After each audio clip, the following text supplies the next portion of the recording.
الحمد للہ وکفا والصلاة والسلام علی من لا نبی بعد وعلی آلہ التقاء واصحابہ النقاء اما بعد فاعوذ باللہ السمیع العلیم من الشیطان الرجیم بسم اللہ الرحمن الرحیم وَسَيُجَنَّبُهَا الْأَتْقَى صدق اللہ مولانا العظیم ببرکتہ ان اللہ وملائکتہ یصلون علی النبی یا ایہا الذین آمنوا صلوا علیہ وسلموا تسلیما اللہم صل علی سیدنا ومولانا محمد وعلی آل سیدنا ومولانا محمد وبارک وسلم وسلم علیہ محبت کے ساتھ درود و سلام الصلاۃ والسلام علیک یا رسول اللہ وعلی آلک واصحابک یا حبیب اللہ الصلاۃ والسلام علیک یا نبی اللہ وعلی آلک واصحابک یا نور اللہ۔ حمد و صلات کے بعد نہایت ہی محترم محتشم استاذ العلماء خطیب جامع مسجد حاضہ حضرت علامہ مولانا اسحاق صاحب، برادر مکرم صاحبزادہ گرامی جناب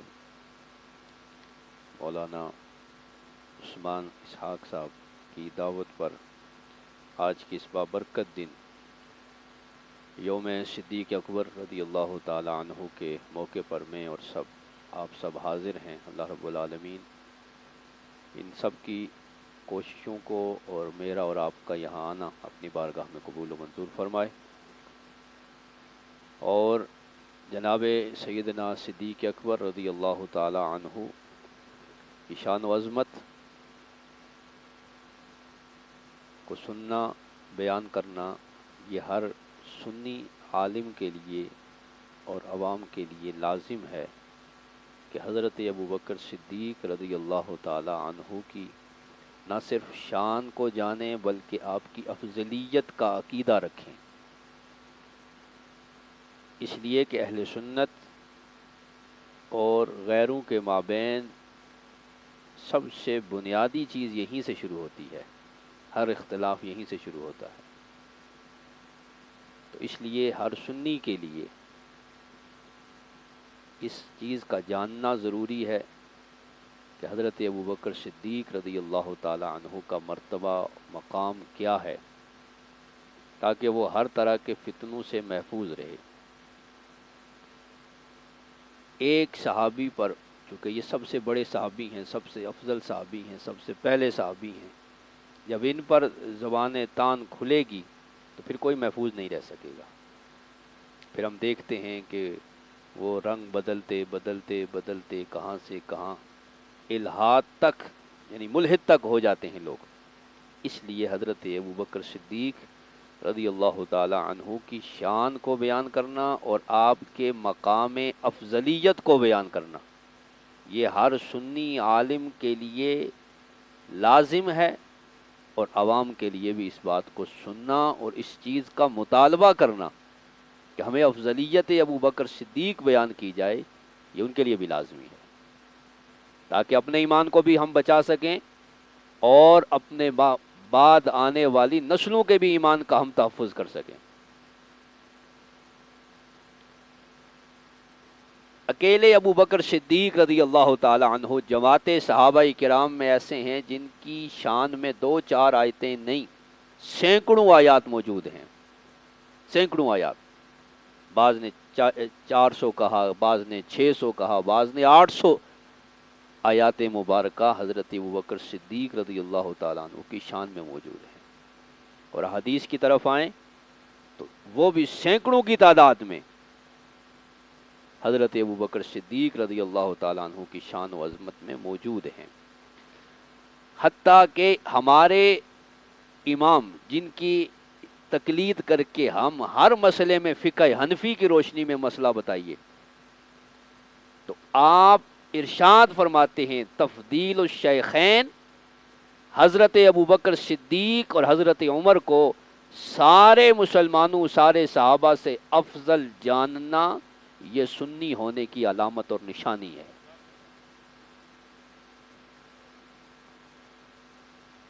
اور پھر ان سے پہلے ان کے بعد جس نے بھی حضرت ابو بکر صدیق رضی اللہ تعالی عنہ کا ذکر کیا تو افضلیت ابو بکر صدیق کو ہر ایک نے لازم بیان کیا ہے۔ 4 چیزیں حضرت ابو بکر صدیق کے حوالے سے میں عرض کروں گا جو آیت کریمہ پڑھی اس کے ضمن میں۔ پہلی بات یہ کہ سب سے بڑے متقی پرہیزگار حضرت ابو بکر صدیق رضی اللہ تعالی عنہ ہیں، چونکہ یہ آیت مبارکہ حضرت ابو بکر صدیق رضی اللہ تعالی عنہ کے لیے نازل ہوئی، اس پر اجماع ہے مفسرین کا۔ وَسَيُجَنَّبُهَا الْأَتْقَى، سب سے بڑے متقی کو جہنم سے بہت دور رکھا جائے گا۔ تو قرآن انہیں سب سے بڑا متقی کہہ رہا ہے، اور قرآن آیا کس کے لیے ہے؟ ہدی للمتقین، متقین کی ہدایت کے لیے آیا ہے۔ مفسرین نے متقین کے 3 درجے بیان کیے ہیں، سب سے کمزور، سب سے کم درجہ، پھر اس سے اعلیٰ درجہ، اور پھر سب سے اعلیٰ درجہ تیسرا۔ تو سب سے کمزور درجہ جو متقی کا ہے وہ صاحب ایمان کا ہے، جو لا الہ الا اللہ محمد الرسول اللہ پڑھ لیتا ہے وہ بھی متقی ہے، کیونکہ تقویٰ کا مطلب ہے جب یہ اللہ کے ساتھ آئے اتقوا اللہ، اس کا مطلب ہوتا ہے اللہ سے ڈرو، اور جب اتقو آئے ویسے بغیر رب تعالیٰ کے اس میں گرامی کے تو اس کا مطلب ہوتا ہے بچو، فاتقوا النار، یعنی کہ آگ سے ڈرو، آگ سے بچو۔ تو اللہ کے ساتھ جب یہ آئے تو اس کا مطلب ہے اللہ سے ڈرو، اور غیر خدا کے ساتھ آئے تو اس کا مطلب ہے بچو۔ تو متقی وہ ہوتا ہے جو بچتا ہے، کس سے؟ آگ سے، اور آگ میں لے جانے والے ہر کام سے۔ تو جو آدمی مسلمان ہو جاتا ہے، مفسرین فرماتے ہیں امام بیضاوی کہ وہ تقوی کے پہلے درجے پر فائز ہو جاتا ہے، اور اب وہ قرآن سے ہدایت لے سکتا ہے۔ تو یہ ثابت ہوا کہ قرآن سے ہدایت لینے کے لیے صاحب ایمان ہونا ضروری ہے۔ یہ جو کہتے ہیں نا نیوٹرل ہو کر قرآن پڑھیں جی، سب کچھ اپنے ذہن سے نکال دیں، بالکل خالی و ذہن ہو کے پڑھیں، ایسے ہدایت نہیں ملتی۔ ہدایت کے لیے ضروری ہے بندے کا صاحب ایمان ہونا، اللہ رسول پر ایمان ہونا۔ جس کا خدا رسول پر ایمان ہی نہیں ہے وہ قرآن سے کیا ہدایت لے گا؟ ایسے کئی تاریخ میں گزرے ہیں جنہوں نے کہا ہم نے قرآن پڑھا، آگے سے پیچھے پڑھا، پیچھے سے آگے پڑھا، اور ہم نے اس نتیجے پر پہنچے ہمارے لیے اس میں کچھ بھی نہیں ہے۔ یا آن دی ریکارڈ یہ چیزیں موجود ہیں، وجہ ایمان نہیں ہے۔ تو جب ایمان نہیں ہے تو پھر ہدایت بھی نہیں ہے۔ تو پہلا درجہ ان متقین کا ہے جو صاحب ایمان ہیں، جو لا الہ الا اللہ محمد الرسول اللہ صلی اللہ تعالی علیہ وسلم صدق دل سے پڑھ لیتے ہیں، وہ صاحب ایمان ہیں۔ اور ان کا درجہ یہ ہے کہ وہ تقوی کے ایک پہلے درجے پر فائز ہو چکے ہیں، اور قرآن کی ہدایت ان کی طرف متوجہ ہو گئی ہے۔ ہدی للمتقین، اب یہ ہدایت پانے والے ہیں، یہ ہدایت پا جائیں گے، یہ ہدایت یافتہ ہو جائیں گے، یہ نماز بھی سیکھ جائیں گے، یہ روزے بھی سیکھ جائیں گے۔ ہمارے ہاں جو ہوتا ہے نا کلمہ صحیح نہیں آتا، کلمہ سیدھا کر رہے ہوتے ہیں، اعلیٰ حضرت امام علیہ سنت فرماتے ہیں مسلمان ہونے کے لیے کلمہ پڑھنا ضروری نہیں ہے، مطلب تلفظ اس کا صحیح طور پر، اس لیے کہ تلفظ میں بہت ساروں کی غلطی ہے، نماز میں بہت ساری ان کی تلفظ کی غلطی ہے، تو کیا پھر نماز نہیں ہوگی؟ تلفظ کی غلطی کی وجہ سے یہ نہیں کہ ہو آپ تو الا اللہ پڑھتے ہیں جی، الا اللہ ہونا چاہیے، الا اللہ تو کلمہ نہیں ہوتا، صحیح ہونا چاہیے، لیکن جو صحیح ادائیگی نہیں کر سکتا تو ہم اس سے ایمان کو سلب نہیں کر سکتے۔ وہ صاحب ایمان ہے۔ ایمان نام ہے تصدیق بالقلب، دل سے مان لینا اور احکامات اسلام جاری ہونے کے لیے زبان سے اس کا اعلان کرنا کہ ہاں میں اللہ رب العالمین کو وحدہ لا شریک اور اس کے آخری پیغمبر حضرت محمد مصطفیٰ صلی اللہ تعالی علیہ وسلم کو اس کا آخری نبی رسول مانتا ہوں، وہ مسلمان ہے۔ اب جو عربی میں پڑھ سکے سو عربی میں پڑھ لے، اردو میں پڑھ سکتا ہے اردو میں پڑھ لے، انگلش میں پڑھ سکتا ہے انگلش میں پڑھ لے، وہ مسلمان ہے۔ دوسرا درجہ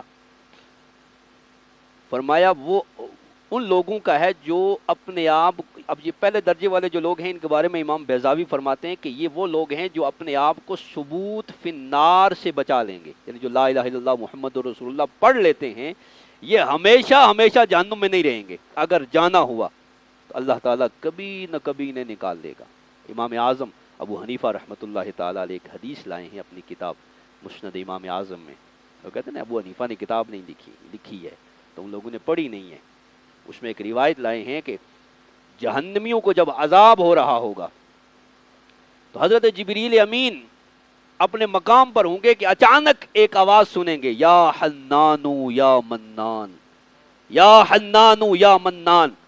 وہ دائیں بائیں دیکھیں گے کہ یہ آواز کہاں سے آئی، رب تعالیٰ کی بارگاہ میں سجدہ ریز ہوں گے اور عرض کریں گے مالک یہ آواز کہاں سے آئی، تو رب تعالیٰ فرمائے گا یہ جہنم کی تہ سے آواز آئی ہے، ایک جہنمی مجھے بلا رہا ہے، یا حنانو یا منان، جاؤ اور سے میری بارگاہ میں لے کے آؤ۔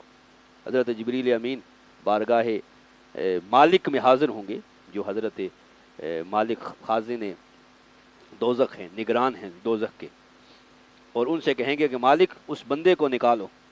وہ ساری دوزخ کا چکر لگا لیں گے، وہ بندہ انہیں نہیں ملے گا، ہے ہی نہیں ہے، لیکن آواز آ رہی ہے۔ پھر اللہ کی بارگاہ میں حضرت جبریل حاضر ہوں گے، پھر سجدہ کریں گے، رب تعالیٰ فرمائے گا سر اٹھاؤ مالک وہ ہمیں نہیں ملا، تو رب تعالیٰ اب اس بندے کی لوکیشن بتائے گا۔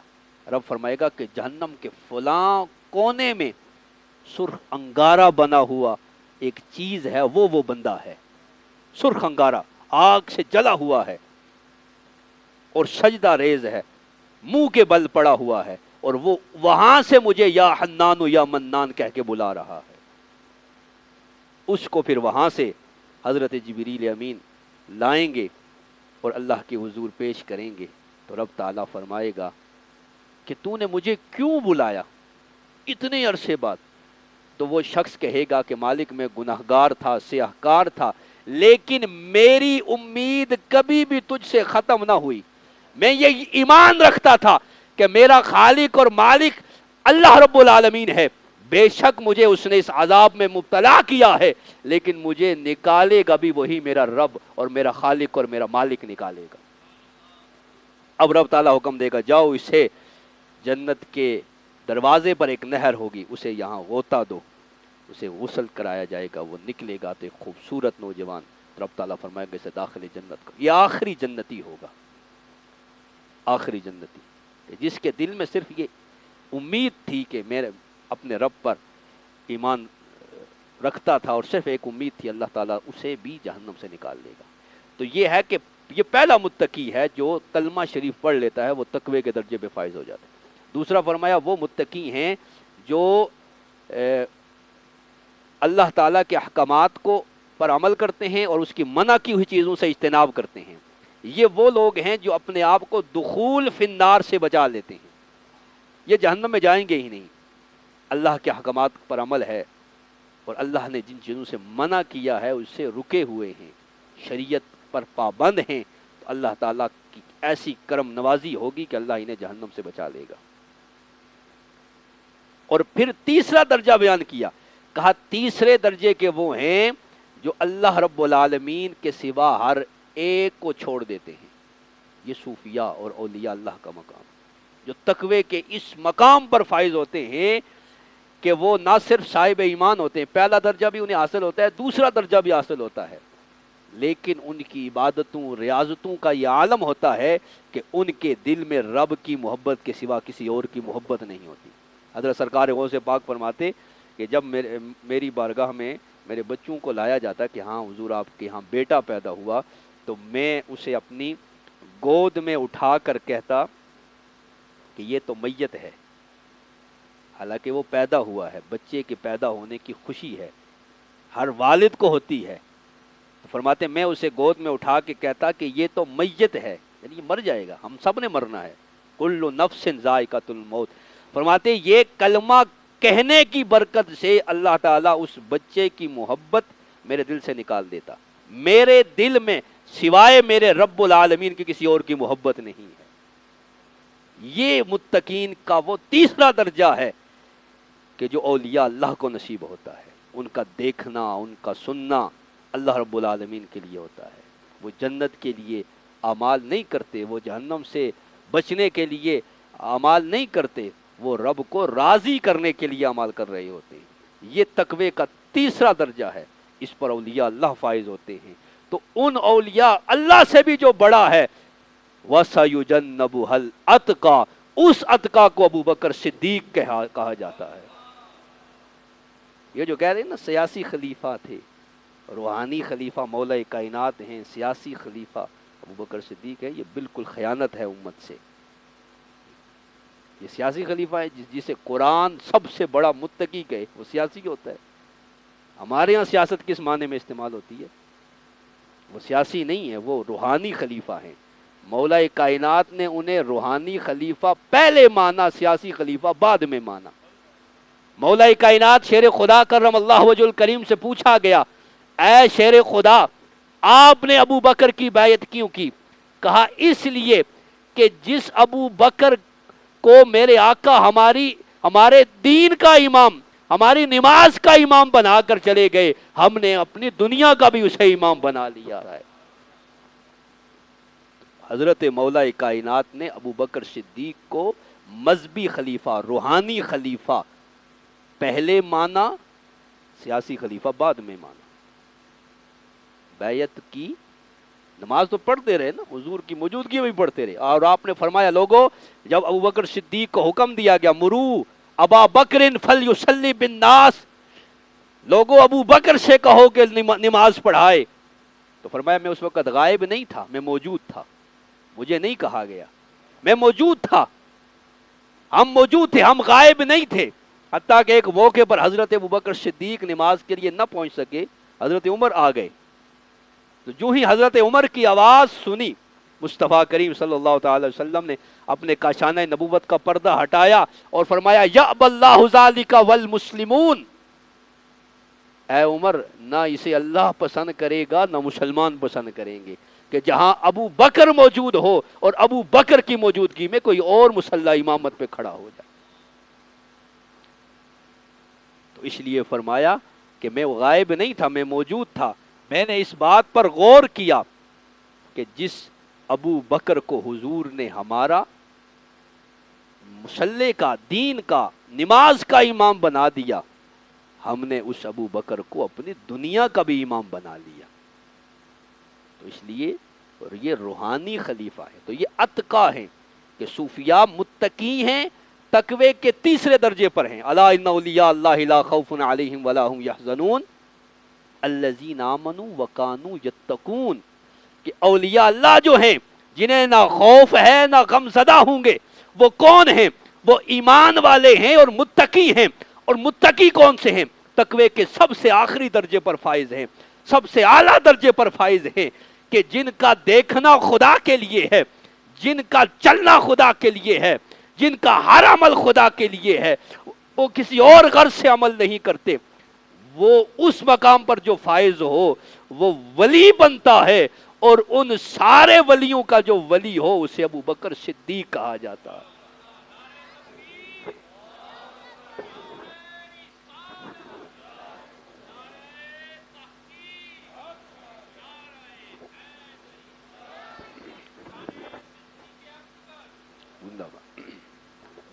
تو سب سے بڑے متقی ہیں.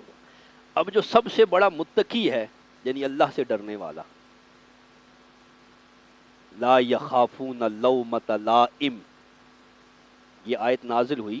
تمام مفسرین چاہے اہل سنت یا چاہے اہل تشیع سب نے کہا یہ آیت ابو بکر صدیق اور ان کی جماعت کی حق میں نازل ہوئی ہے کہ جب مرتدین سے جہاد کی باری آئی تو حضرت عمر کھڑے ہو گئے کہ منکرین زکوٰۃ سے کیسے جہاد کریں گے؟ وہ کلمہ پڑھتے ہیں، وہ نماز پڑھتے ہیں، صرف زکوٰۃ دینے سے انکار کیا۔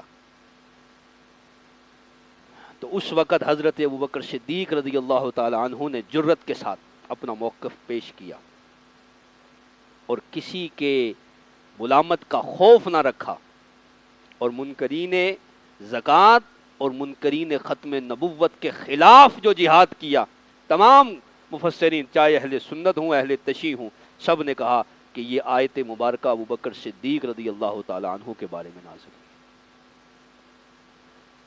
تو جو متقی اتقا ہے، سب سے بڑا وہ سب سے زیادہ دلیر بھی ہے، سب سے زیادہ بہادر بھی ہے۔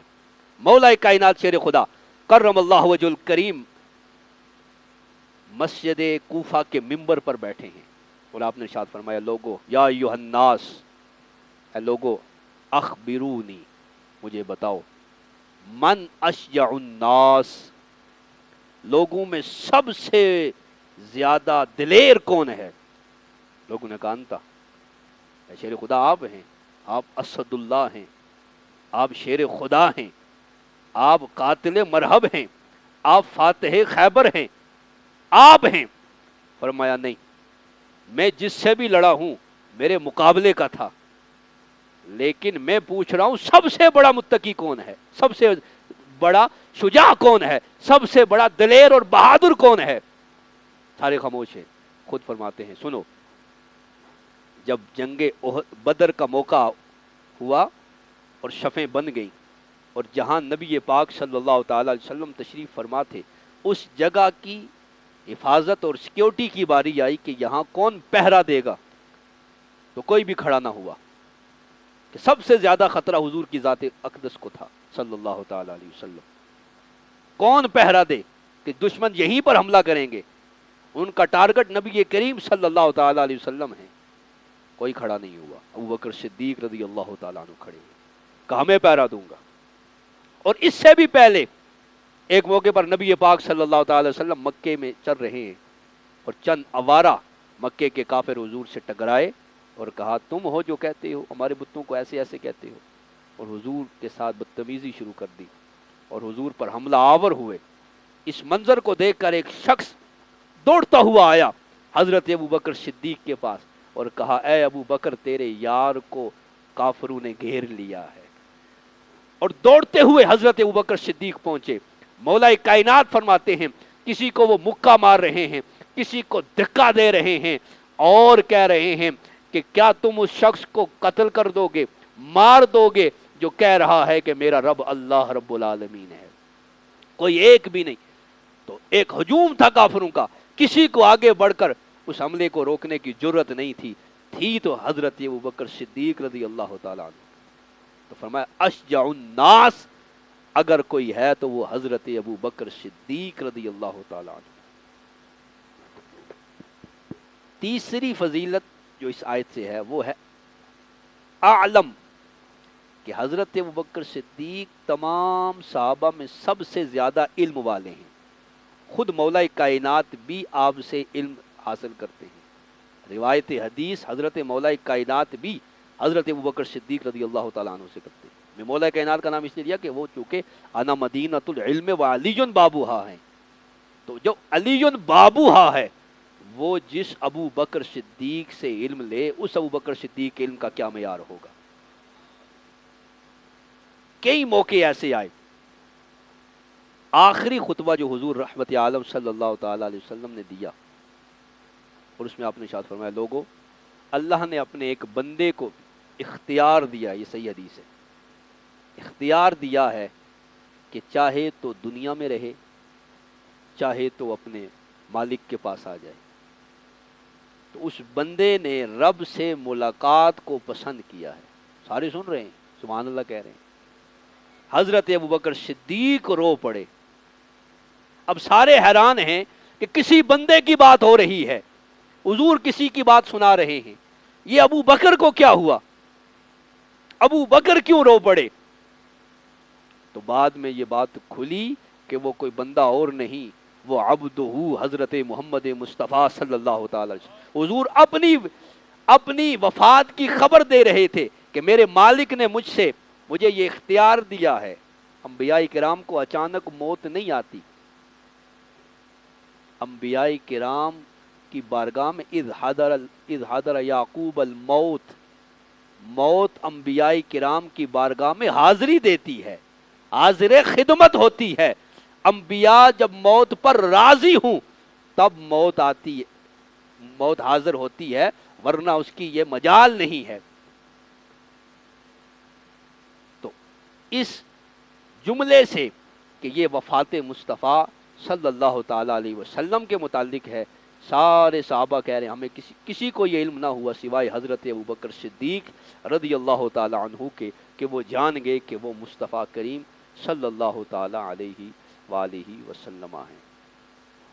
اسی طرح ایک موقع پر نبی پاک صلی اللہ تعالی علیہ وسلم کا جب وصال ہو گیا، آپ کی برز الوفات سے لے کر وصال اقدس تک، وصال کے بعد 10 اختلاف پیدا ہوئے امت میں. یہ جو ایک فدق لے کے پھرتے ہیں نا، یہ ایک نہیں ہے. سب سے اہم اختلاف جو ہے وہ اس بات پر ہوا کہ جب حضور کا وصال ہو گیا تو حضور کی تدفین کہاں کی جائے. یہ بھی ایک اختلاف ہے. کاغذ قلم والا بھی اختلاف ہے، فدق والا بھی اختلاف ہے، یہ بھی ایک اختلاف ہے. صحابہ کرام کی 3 جماعتیں ہو گئی، تینوں کے موقف اپنے اپنے تھے. ابو بکر صدیق بیٹھے سن رہے ہیں، جو کہہ رہے ہیں نا کہ وہ تدفین ہو رہی تھی آقا دو جہاں کی، یہ بیعت لے رہے تھے، یہ جنازے میں حاضر نہیں تھے. یہ سب کچھ حضرت ابوبکر صدیق کی رضامندی سے ہوا ہے. سنیے، مہاجرین جتنے بھی تھے مکہ سے جو مدینہ آئے، قریشی مسلمان صحابہ کرام، ان تمام نے کہا کہ حضور قریش سے ہیں، حضور کا آبائی خاندان، آبائی گھر مکہ معظمہ ہے، لہذا حضور کا جسد اقدس مکہ مکرمہ جائے گا، وہاں آپ کی تدفین ہوگی.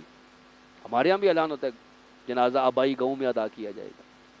تو یہ جمہور مہاجرین کی رائے تھی. اس کے بعد انصاری بولے، انصار صحابہ کرام نے عرض کی کہ حضور یہاں تشریف لائے، اپنے گھر کو چھوڑ آئے. للفقراء المہاجرین کہہ دیا گیا. وہ لوگ جو ہجرت کر کے آئے وہ فقراء نہیں تھے، وہ مالدار تھے، رئیس تھے، ابو بکر صدیق، عبد الرحمن ابن عوف. لیکن قرآن انہیں کہہ رہا ہے للفقراء المہاجرین الذین اخرجوا من دیارہم. وہ جو اپنے گھروں سے نکالے گئے، ہجرت کر کے جو آئے، وہ اب فقیر ہو چکے ہیں. وہ اس لیے فقیر ہوئے کہ ان کی جو جائیداد پیچھے رہ گئی تھی ان پر کافروں نے تسلب کر لیا، قبضہ کر لیا. تو جب کافر مسلمان کے مال پر تسلب کر لے، قبضہ کر لے، غلبہ پا کر، تو وہ مال مسلمان کی ملک سے نکل جاتا ہے. جیسے ہمارے یہاں کشمیر ہے، تو مقبوضہ کشمیر میں جو انڈیا کا قبضہ ہے، تو اس میں جو کشمیری تھے ان کا قبضہ ختم ہو گیا ہے. یعنی اب جب یہ آزاد ہوگا تو اب وہ کشمیری مسلمان کہیں کہ ہمارے آبا و اجداد کی یہ جگہ تھی، تو اب انہیں نہیں ملے گی. اس لیے کہ کافروں کا جب قبضہ ثابت ہو گیا تو وہ ملک یا کافر کی رہے گی یا مسلمان کی رہے گی. اور قرآن کہہ رہا ہے للفقراء المہاجرین الذین اخرجوا من دیارہم، جو اپنے گھروں سے نکالے گئے وہ فقیر ہیں. تو فقیر تبھی ہوتے ہیں جب مال ختم ہو جائے. جو مالدار ہو وہ فقیر نہیں ہے. تو جن مسلمانوں نے ہجرت کی، مدینہ آئے، تو وہ مکے کی ملکیت جو تھی وہ ان کی ملک سے ختم ہو گئی، کیونکہ اس پر کافروں نے قبضہ کر لیا. تو اس لیے انصار نے کہا کہ حضور رحمت عالم صلی اللہ تعالی علیہ وسلم مدینہ تشریف لے آئے، مکہ کو چھوڑ آئے ہیں، اور مدینے کے لیے دعا فرمائی ہے کہ اللہ مجھے مدینے کی محبت مکے سے دگنی عطا فرما. اور حضور رحمت عالم صلی اللہ تعالی علیہ وسلم جب مدینہ شریف کے در و دیوار کو دیکھتے تو اپنی سواری کو ایڑی لگاتے اور تیز کر دیتے، وہ مدینے کی محبت میں. تو اس لیے حضور رحمت عالم صلی اللہ تعالی علیہ وسلم کی تدفین مدینہ منورہ میں ہوگی. تیسرے گروہ صحابہ کرام کا تھا، انہوں نے کہا کہ یہ تو آپ لوگوں کی رائے ہے، ہماری رائے یہ ہے کہ حضور کی تدفین بیت المقدس میں ہونی چاہیے، کیونکہ بیت المقدس انبیاء کرام کا قبرستان ہے، وہاں انبیاء کرام کے مزارات اقدس ہیں۔ حضرت خلیل اللہ کا مزار، الخلیل جو فلسطین کا شہر ہے، حضرت خلیل کے نام، حضرت ابراہیم خلیل اللہ کا مزار وہاں پر ہے، تو الخلیل، کیونکہ حضور ملت ابراہیمی پر ہیں، دین ابراہیمی پر ہیں، لہٰذا حضور کا مزار اقدس الخلیل ہونا چاہیے۔ یہ تین رائے، سارے صحابہ نے اپنی اپنی رائے دے دی۔ اب ابو بکر صدیق بولے، اعلم الناس اعلم الصحابہ، حضرت علامہ شامی ان کا ذکر کرتے ہیں تو یہ کہتے ہیں ہوا اعلم الصحابۃ و افضلہم، ابو بکر وہ ہیں جو سارے صحابہ سے بڑے عالم ہیں اور سارے صحابہ سے سب سے زیادہ فضیلت والے اور افضل ہیں۔ اب حضرت ابوبکر صدیق بولے کہ میں نے اپنے آقا و مولا جناب محمد الرسول اللہ صلی اللہ تعالی علیہ وسلم سے یہ روایت سنی ہے کہ جس جگہ نبی کا وصال ہو، نبی کی تدفین بھی وہیں ہوتی ہے۔ اسی لیے مرزا کے بارے میں کہتے ہیں نا کہ وہ جہاں مرا تھا اگر نبی ہوتا تو اس کی تدفین بھی وہیں کرتے نا، کیونکہ یہ ابوبکر صدیق، یہ حدیث ہے، ابن ماجہ میں موجود ہے، دیگر کئی کتب میں موجود ہے کہ ابوبکر صدیق رضی اللہ تعالی عنہ نے فرمایا کہ میں نے اپنے آقا و مولا سے سنا کہ نبی جس جگہ انتقال فرماتا ہے اسی جگہ، چونکہ وہ سب سے زیادہ پاکیزہ جگہ ہوتی ہے جہاں اللہ اپنے نبی کو وفات عطا فرماتا ہے، لہذا مزار نبی بھی وہی بنا کرتا ہے۔ اب یہ روایت کسی کو نظر آئی؟ نہیں آئی۔ تو یہ باقیوں کے اجتہاد تھے، آراء تھی، ہر ایک نے اپنا اجتہاد پیش کیا۔ مکے والوں نے مکے کے لیے اجتہاد پیش کیا، مدینے والوں نے مدینے کے لیے کہا، اور بیت المقدس والوں کے نے وہاں کے لیے، لیکن حضرت ابوبکر صدیق نے نص پیش کی۔ قرآن و سنت کی جب نص آ جائے، روایت یا آیت آ جائے، تو وہاں اپنا اجتہاد اور اپنی رائے کو چھوڑنا لازم ہے۔ قرآن و سنت کے مقابل اپنی رائے نہیں پیش کر سکتے۔ تو اس لیے آج جو ہم مزار اقدس پہ حاضر ہوتے ہیں، آج جو گنبد خضرا کے جو نظارے ہیں، یہ حضرت ابوبکر صدیق کے اس بیان کے وجہ سے ہیں جو آپ نے حدیث مبارکہ بیان کر کے اپنا عالم الصحابہ ہونا بیان کر کے اور حضور کے دین اور اس شریعت کی امانت کو امت کے سامنے پیش کر دیا، جس کی بدولت آج ہم گنبد خضرا کے سائے میں بیٹھنے کی ہمیں سعادت نصیب ہوتی۔ تھوڑے آسان ہے حضرت ابوبکر صدیق کے۔ مسئلہ تیمم نازل ہوا، حضرت اسید بن حضیر رضی اللہ تعالی عنہ نے اونچی آواز سے کہا، حالانکہ انصار کے سردار تھے، ایک سردار نے کہا، کسی عام آدمی نے نہیں کہا، اس نے کہا اے آل ابی بکر، یہ تمہاری کوئی پہلی برکت نہیں ہے جو تمہاری وجہ سے اللہ نے ہمیں تیمم عطا فرما دیا ہے، یہ ابو بکر صدیق کی اولاد کی وجہ سے، ام المومنین حضرت عائشہ الصدیقہ رضی اللہ تعالی عنہا کی برکت سے تیمم نصیب ہوا۔ کسی امت میں تیمم نہیں ہے، یہ خصوصیت ہے اس امت کی اور ملی ہے گرانہ صدیق کی بدولت ہے۔ تھوڑے احسانات ہیں، تھوڑی برکتیں ہیں۔ پھر جب حضور کا وصال ہو گیا، اب اس وقت جب یہ حدیث بیان کی تو اس وقت مولا کائنات سے آپ نے فرمایا یہی تدفین ہوگی، حضور کے جسم اقدس کو اس جگہ سے ہٹایا جائے جہاں حضور کا وصال ہوا، جس چارپائی پر، جس جگہ، یہی جگہ کھودی جائے، یہیں پر قبر بنے گی، قبر اقدس بنے گی۔ اور پھر حضرت ابو بکر صدیق نے ہی مولا کائنات سے فرمایا علی تم سب سے قریب ہو حضور کے، حضور نے تمہیں اپنا بھائی قرار دیا ہے، انت اخی فی الدنیا والآخرہ، لہذا اے علی تم بھائی ہو، تم ہی غسل پاک دو گے، تم ہی غسل پاک دو گے۔ تو اس لیے یہ کہنا نہیں وہ حاضر ہی نہیں تھے، وہ بیعت لینے چلے گئے، بھائی غسل بھی تو حضرت ابوبکر صدیق نے کہا ہے، تو اس لیے سب سے آخری جنازہ بھی حضرت ابوبکر صدیق نے پڑھا ہے۔ یعنی کیفیت میں اختلاف وہ الگ چیز ہے، لیکن 10 آدمی آتے تھے، جب جنازہ پاک کر کے رکھا گیا تو غنودگی چھائی سب پر، اور ایک آواز آئی کہ دور ہٹ جاؤ، سب سے پہلے اپنے محبوب پہ اس کا رب جنازہ پڑے گا، پھر فرشتے، پھر عامت المسلمین، مسلمان 10 آتے گئے، پھر بچے آتے گئے، پھر وہ جب ختم ہوئے تو پھر عورتیں، پھر سب سے آخر میں حضرت ابوبکر صدیق رضی اللہ تعالیٰ عنہ نے جنازہ پڑھا، کیفیت جو بھی ہے، درود شریف پڑھا یا جو مروجہ جنازہ ہے وہ پڑھا، اس میں بحث نہیں ہے۔ اس کے بعد حضور کی تدفین ہوئی ہے۔ پھر حضور کا جب وصال ہو گیا تو ایک عجیب کیفیت طاری ہو گئی، حضرت عمر نے تلوار نکال دی، انہوں نے کہا جو کہے گا کہ حضور کا وصال ہو گیا میں اس کی گردن اڑا دوں گا۔ حضرت عثمان غنی جو ہے وہ ان کی عجیب و غریب کیفیت، مولا کائنات گوشہ نشین ہو گئے، یہ حضور کا غم تھا، اور اس وقت بھی اگر کوئی شخص بولا تو حضرت ابوبکر صدیق تھے، اور انہوں نے کہا وما محمد الا رسول قد خلت من قبلہ الرسل۔ جب یہ آیات پڑھی اور یہ کلمات طیبات پڑھے، حضرت عبداللہ ابن عباس رضی اللہ تعالیٰ عنہ فرماتے ہیں ہمیں یوں محسوس ہوا ابھی یہ آیت مبارکہ نازل ہو رہی ہے، کسی کے ذہن میں یہ آیت ہے ہی نہیں تھی، جو ہی حضرت ابوبکر صدیق نے اپنے خطبے میں یہ پڑھی تو ہمیں فوراً ہمارے ذہن میں یہ آیت آ گئی کہ یہ آیت تو نازل ہوئی تھی۔ اور کیا خوبصورت مقام ہے کہ حضرت ابوبکر، کسی کو یہ آیت یاد نہیں، حضرت ابوبکر صدیق کا علم یہ ہے، اس وقت آپ اس آیت کو بیان کرتے ہیں۔ تو یہ تیسرا مقام، اور چوتھا ہے جی افضل البشر بعد الانبیاء، افضلیت ابوبکر صدیق۔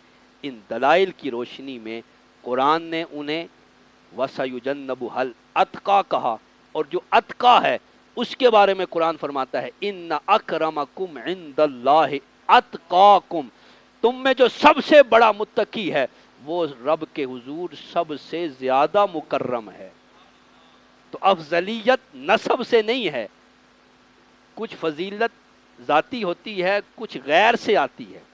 کہا اگر غیر کی وجہ سے افضلیت آتی نا تو پھر سب سے افضل صحابی حضرت عثمان غنی رضی اللہ تعالیٰ عنہ ہوتے، اس لیے کہ حضرت عثمان غنی کے نکاح میں ایک نبی کی 2 لخت جگر یکے بعد دیگرے آئی ہیں، حضرت آدم علیہ نبینا علیہ السلام سے لے کر ہمارے آقا و مولا جناب محمد الرسول اللہ تک کسی ایک بھی نبی کے امتی کو یہ فضیلت حاصل نہ ہوئی کہ اس امتی کے عقد نکاح میں یکے بعد دیگرے 2 ازواج آئی ہوں جو نبی کی بیوی، نبی کی صاحبزادیاں ہوں۔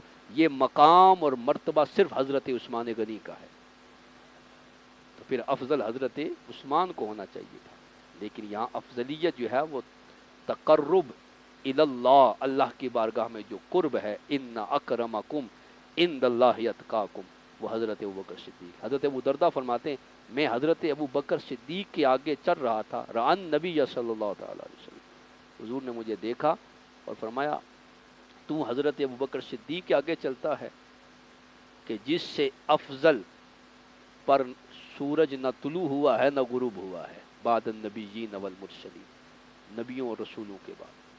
اسی طرح مولا کائنات شیر خدا رضی اللہ تعالی عنہ نے آپ کی فضیلت کو بیان کیا۔ امام اعظم ابو حنیفہ کے شاگرد حضرت امام ابو یوسف، آپ کی کتاب ہے کتاب الآثار۔ یہ کتاب الآثار سب سے پہلی کتاب ہے جو باقاعدہ چیپٹر وائز مدون کر کے لکھی گئی ہے۔ یہ جو کہہ رہے ہیں نا مرزا پارٹی کی نہیں جی امام ابو حنیفہ کی کوئی کتاب ہی نہیں ہے، سب سے پہلی کتاب جو لکھی گئی وہ کتاب الآثار ہے، 40,000 احادیث سے انتخاب کر کے یہ لکھی گئی ہے، اور امام اعظم لکھواتے تھے زبانی، آپ کے پاس لکھی ہوئی نہیں تھی، آپ کو حدیث یاد تھی، ان میں سے آپ چن چن کر لکھوا دیتے تھے جس موضوع پر چاہتے، طہارت پر، وضو پر، تیمم پر، غسل پر، نماز پر، روزے پر، حج پر، زکوٰۃ پر، فلاں فلاں، جو جس ٹاپک پر بات ہوتی آپ حدیث لکھوا دیتے۔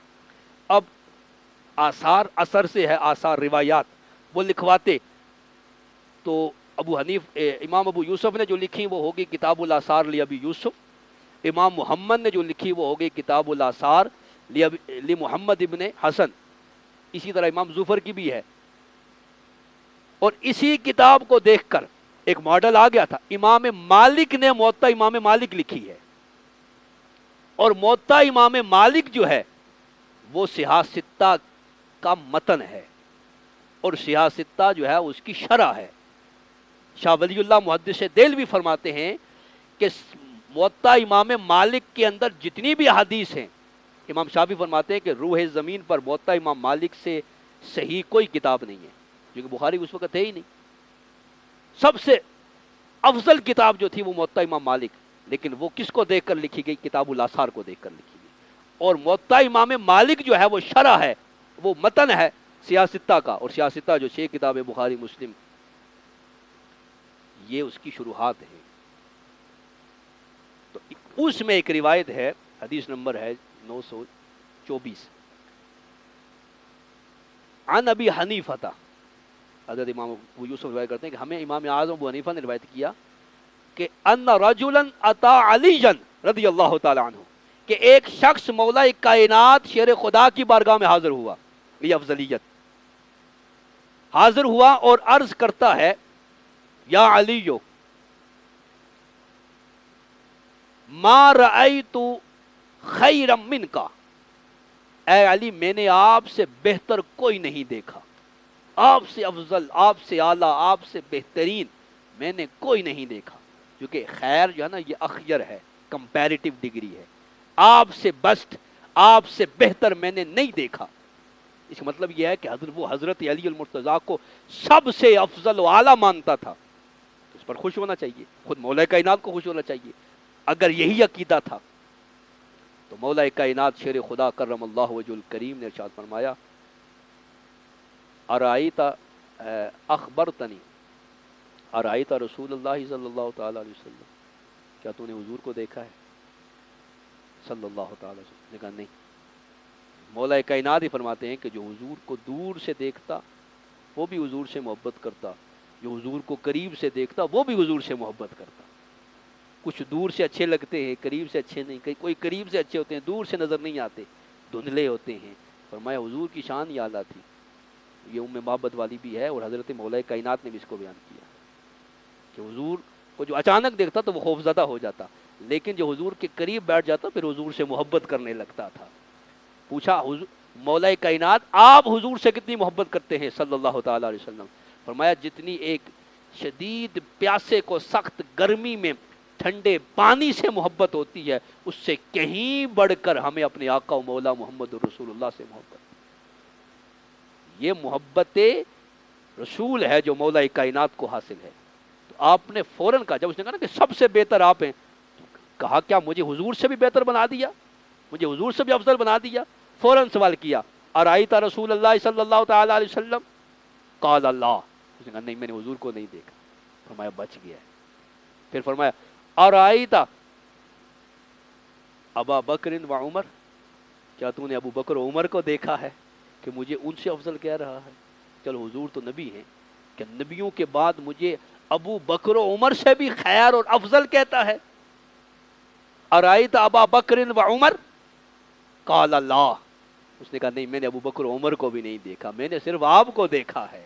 تو آپ نے فرمایا بچ گئے ہو، شکر کرو تمہاری جان بچ گئی ہے۔ لو اخبرتنی، اگر تو مجھے یہ کہتا کہ میں نے رسول اللہ صلی اللہ تعالی علیہ وسلم کو دیکھا ہے، لضربت عنقک، میں تیری گردن اڑا دیتا کہ میرے آقا جیسا کوئی ہے ہی نہیں، اور تو مجھے ان سے بہتر سمجھتا ہے، تو پھر مسلمان ہی نہیں ہے، کیونکہ میرے آقا جیسا اللہ نے کسی کو بنایا ہی نہیں ہے۔ لا یمکن الثناء کما کان حقہ، بعد از خدا بزرگ تو ہی قصہ مختصر، حضور کے جیسا ہے ہی کوئی نہیں، تو تو نے مجھے حضور سے بہتر بنا دیا۔ اگر تو یہ کہہ دیتا لضربت عنقک، میں تیری گردن اڑا دیتا۔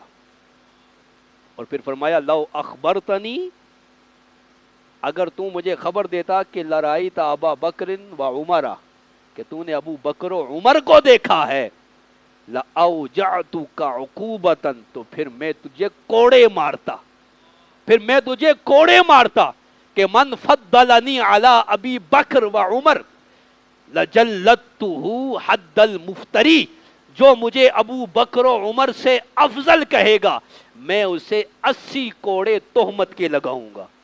یہ تہمت ہے جو تم مولا کائنات پر لگا رہے ہو، اور یہ وہ تہمت ہے جو سرایت کر کے نعت خانوں کے ذریعے، ان جاہل نقیبوں کے ذریعے، جاہل نعت خانوں کے ذریعے اور دین بیزار لوگوں کے ذریعے ہمارے محافل میں سرایت کرتی آ رہی ہے۔ تو اللہ ماشاء اللہ ہمارے بعض نعت خان بھی بہت اچھے ہیں، نقیب بھی بہت اچھے ہیں، لیکن سارے نہیں ہیں۔ خرابیاں ہماری محافل سے اٹھتی ہیں اور سرایت کرتی کرتی اس قدر ہو جاتی ہیں کہ ہم ایک عالم نبیل، ایک مستند محقق عالم کی بات سننا ہم گوارہ نہیں کر رہے ہوتے۔ ہم دیکھ رہے ہوتے ہیں کہ کوئی نقیب کسی عالم دین سے الجھ رہا ہوتا ہے، کوئی نعت خان الجھ رہا ہوتا ہے، اس لیے کہ وہ سلو پوائزنگ جو وہ دے رہے ہوتے ہیں معاشرے میں، وہ اس قدر جب سرایت کر جاتی ہے کہ حق بات سننا قبول نہیں ہوتی۔ اسی لیے مولا کائنات نے مسئلہ تفضیل کو کہ حضرت ابو بکر صدیق مجھ سے افضل ہیں، آپ نے اس قدر شدت سے اسے بیان کیا کہ کسی اور آدمی نے اس کو بیان ہی نہیں کیا ہے۔ خود آپ کے صاحبزاد بخاری میں موجود ہے، محمد بن حنفیہ، آپ عرض کرتے ہیں یار کہ ابا جان بتائیے حضور کے بعد سب سے افضل کون ہیں، سب سے بہتر کون ہیں؟ کہا ابو بکر۔ کہا اس کے بعد؟ کہا عمر۔ خود فرماتے محمد بن حنفیہ کہ مجھے اندیشہ ہوا کہ تیسرا نمبر حضرت عثمان کا نہ ہو جائے، میں نے فوراً پوچھا اور آپ؟ کہا انا مسلم من المسلمین، میں مسلمان ہوں، میں مسلمانوں میں سے ایک مسلمان ہوں، یعنی تیسرا نمبر بھی آپ نے اپنا نہیں لیا۔ تو جو ترتیب خلافت ہے وہی ترتیب افضلیت ہے، یہ نہیں کہ خلافت پا کر وہ افضل ہوئے، وہ افضل تھے اس لیے خلافت پہلے ملی ہے۔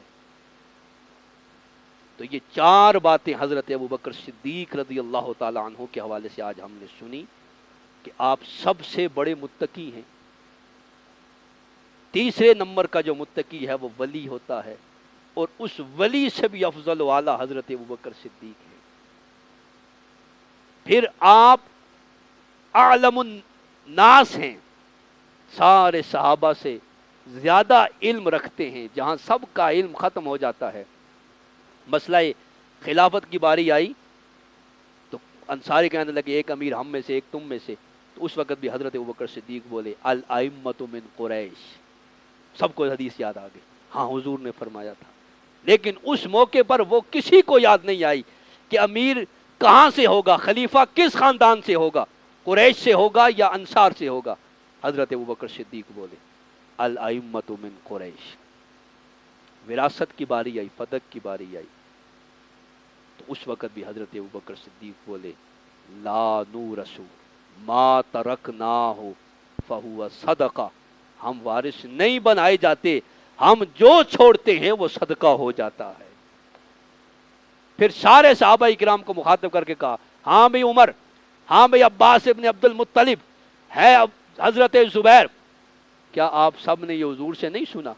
تو سب نے اس بات کی تصدیق کی ہے۔ تو لہذا اعلم الصحابہ بھی حضرت ابوبکر صدیق ہے۔ تیسرا کہ آپ افضل الناس ہیں، اور چوتھا یہ کہ آپ اشجع الناس ہیں، سارے لوگوں سے بڑے دلیر اور بہادر ہیں، کہ آپ کی برکت سے آج اسلام محفوظ ہے۔ اسلام زندہ ہوتا ہے ہر کربلا کے بعد، یہ بات درست ہے، لیکن جو اس وقت کیفیت بنی تھی، اس وقت صحابہ اکرام نے کہا تھا کہ اگر حضرت ابوبکر صدیق نہ ہوتے تو اسلام بچنے والا نہیں تھا۔ 3 مسجدیں بچی تھیں، مسجد حرم، مسجد نبوی اور ایک مسجد اور تھی۔ 3 مسجدیں تھیں جس کے نمازی مسلمان رہے، باقی سارے مرتد ہو گئے تھے، کوئی منکرین زکوٰۃ اور کوئی منکرین ختم نبوت ہو چکا تھا۔ 3 مسجدوں کے نمازی مسلمان باقی رہے، اور اس وقت مسلمانوں کی قیادت کرنے والے جس مرد جری ہیں وہ حضرت ابوبکر صدیق رضی اللہ تعالیٰ عنہ ہیں۔ اللہ رب العالمین کی بے پناہ رحمتیں برکتیں ہوں حضرت ابوبکر صدیق پر، کہ جنہوں نے یہ آخری جملہ کہا تھا کہ مجھے حضور کی بارگاہ میں پیش کر دینا اور کہنا کہ حضور یار غار آیا ہے یار مزار بننے کے لیے۔ تو تو یہ بھی مولا کائنات سے فرمایا، مولا کائنات جس جسد اقدس کو لے کے جاتے ہیں، جن ہاتھوں سے غسل آقا و مولا کو دیا، انہی ہاتھوں نے غسل حضرت ابوبکر صدیق کو دیا، اور جنازہ اٹھا کے روضہ رسول کے سامنے لے کر گئے۔ امام ابن عساکر کہتے ہیں کہ جنازہ رکھ کر مولا کائنات نے یہ جملہ کہا، یا رسول اللہ صلی اللہ تعالی علیہ وسلم، یار غار آیا ہے یار مزار بننے کے لیے، اور آواز آئی ادخل الحبیب الی الحبیب، ادخل الحبیب الی الحبیب، حبیب کو حبیب سے ملا دو، دوست کو دوست سے ملا دو۔ اللہ رب العالمین ہم سب کو حضرت ابوبکر صدیق کا وہ عشق و محبت عطا فرمائے۔ وآخر دعوانا ان الحمد للہ رب العالمین۔